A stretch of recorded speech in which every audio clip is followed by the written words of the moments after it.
Ty, welcome to Australia. Thank you very much. I love it here. Yep, and congrats on Finding Dory. Very entertaining sequel to Finding Nemo, of course. Thank you. Now, with voice work, I've got this fantasy that like you get to roll out of bed in your pajamas, grab a coffee, get into an audio booth, and you're done in a couple of hours. Big fat paycheck, boom. How close is that to reality of actually doing voiceover? Well, it's close other than I sleep in the buff, so the recording is just a really disturbing for everybody. Right. No. Flesh hitting flesh, just bits of... Yeah, people... It's amazing how few people come to my recordings. So we're not going to see it on the EPK. This is going to be like a little EPK view. Yeah, the backstage, behind the scenes footage of me is entirely pixelated. It's pretty close. I mean, it really is a very sort of low maintenance process.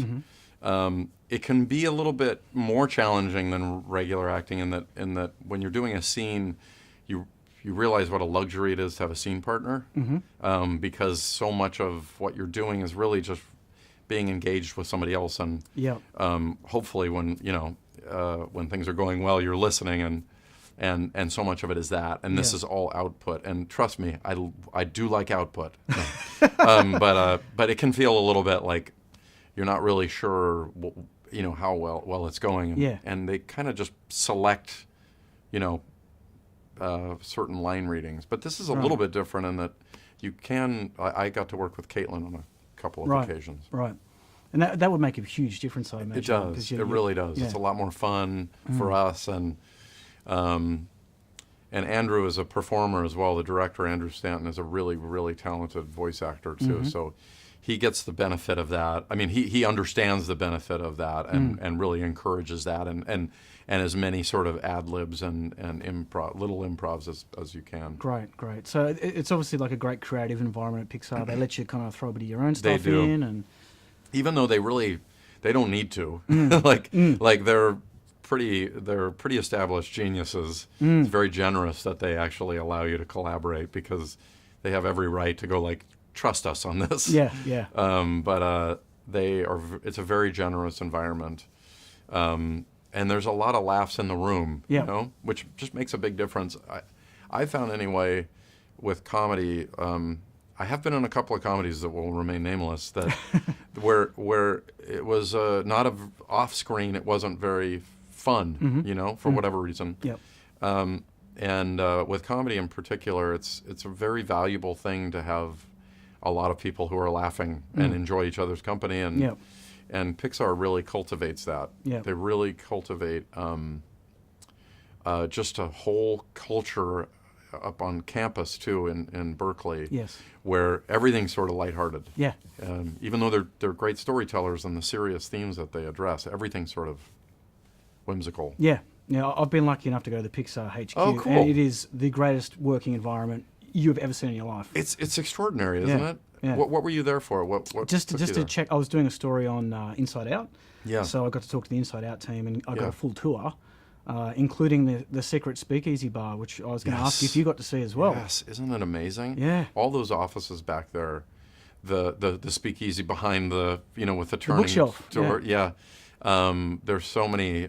I don't know if I'm right about this, but does everybody get a little bit of a budget to modify their office? I was told that the animators can spend their own money. They can spend their own. They can do what they want. Do whatever they want but with the office. it's for them to pay for. It's an amazing place, and it's indicative of, I think, Pixar in general. Yeah. That they just create an environment where people feel creative, but there's still an incredible amount of discipline there, which I don't understand how that works, but I'm glad they do. Yeah. This is like a big playground, but obviously the work's still getting done. Yeah, they're working really long hours, and they're all perfectionists too, so it's kind of a crazy combo. Exactly. It looks like the perfect environment to piss about in, because there's like there's a stage for people to jam and play, music on. There's like a bar. Yeah. There's like I would just be drunk playing music the whole time. I know. It doesn't make any sense. No, none at all. Yeah. But for the people who don't understand the Speakeasy Bar, could you explain the process of how you get into it? Because I found that the most amazing thing there. Well, I own one. So my brother and I are co-owners, along with a couple of other family members, of a bar in Utah, and there is a speakeasy in the back. So that's how I got into that. Right. Is being a co-owner. But I believe what that particular office uses is the bust from the old Batman movie. That's it. Is that right? Yep.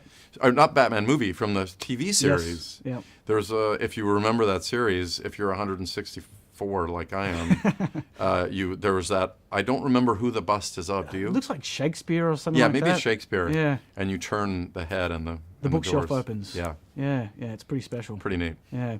I wanted to ask you about your character in the film as well, Bailey the beluga whale. Yeah. Now, for research, did you... Because Bailey has a wonderful noise that he makes Yes. when he does the sonar. Yes. I'm just wondering, for research purposes, did you go hang out with beluga whales? Did you I overthought that whole process so much, and in the end, they were very, very kind, very polite, and they were just use your voice, just use your voice. Right. But for the echolocation, I was practicing that in my car, and I think people around me must have assumed that there was just a sort of a troubled ambulance nearby. It was sort of like, it's that sound is sort of, ew. Yeah. That's basically it. Maybe Pixar have that as a sound file saved as troubled ambulance. Troubled ambulance. Yeah, like that's going to be everywhere from now on. Yeah. And were you very familiar with Finding Nemo before you took this on? Like, I mean, I guess everyone in the world's seen it by this stage. But I actually hadn't seen it until a little bit older, because I saw it with my kids like 4 years ago. I have young kids, so I kind of came to it late, but was lucky enough to watch their reaction to it, and I found it so indicative of the way Pixar works, which is that I was kind of nervous when I was watching Finding Nemo with my kids the first time, because the way it opens is such a serious thing, and I kind of was nervous about whether they could handle that young kids could handle that, and then you watch how much they my kids in a way I think crave, talking about serious things like that. They have a lot of questions about it. Yeah. And Pixar is such a safe place for those things. And then the movies are always so funny, So I got to go through that whole thing of like, and then watching the way in which Pixar sort of crafts a perfect place for that, and really helping kids ultimately feel safe and feel like overcoming obstacles is the most important thing. Yeah. And it's always done with so many laughs, Absolutely. It's a cool thing to go through. Yeah. And your kids obviously think you're the coolest dad in the world now that they've seen you in... No, not yet. I'm keeping my fingers crossed. I need to figure out what is the key. Do you have kids? Yeah, I do. What do you do? Well, look, I'm into kind of geeky stuff, and for some reason they think it's kind of cool. Like, they like all the movies I love, like Ghostbusters and Back to the Future and Star Wars and that kind of stuff. Now, I know they're going to get to a point where they think I'm the biggest nerd in the world, but for some reason I've tricked them into thinking I'm cool. Great. So I'm just riding the wave. See, right now I'm trying to get them into like baseball. Right. And they're like, what are you thinking?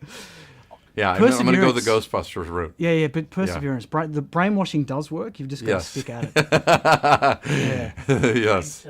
Yeah, I love that. Okay, great. Thanks, Ty. Thanks for your time. Yeah, my pleasure. Cheers, that was awesome. Yeah, great. Yeah. Thanks, man. Yeah.